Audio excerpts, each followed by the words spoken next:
Panglima Yambi dan para algojo terdesak dalam hutan, militer Indonesia sweeping markas OPM. Teror OPM jelang berakhirnya Juni 2024 sudah berkali-kali terjadi. 2 warga sipil jadi korban jiwa, sementara di kubu OPM juga kehilangan 2 anak buah. Bahkan, 1 dari 2 korban jiwa di tubuh OPM merupakan tangan kanan Panglima OPM Undius Kogoya.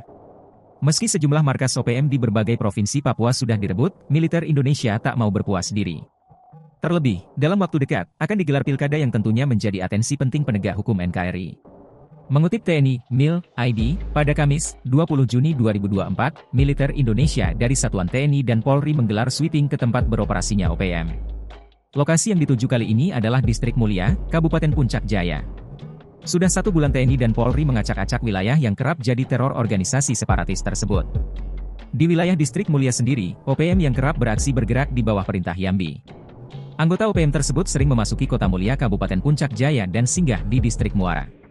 Personel Kodim 1714 PJ, Polres Puncak Jaya, Satgas Yonif 115 ML, Satgas Yonif 753 AVT, dan komunitas intelijen melaksanakan sweeping secara besar-besaran di wilayah Distrik Muara Kabupaten Puncak Jaya.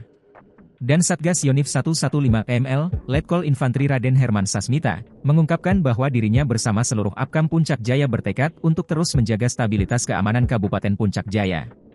Dalam pelaksanaan kegiatan sweeping kali ini memang tidak ditemukan adanya anggota OPM maupun senjata api. Akan tetapi, Apkam melakukan penyitaan terhadap senjata tradisional seperti panah, parang dan senapan angin yang juga dapat digunakan untuk aksi kekerasan.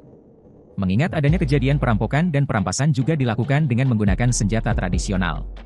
Setidaknya terdapat 140 buah anak panah, 2 buah parang, 1 unit HT dan 1 buah senapan angin yang disita oleh Apkam.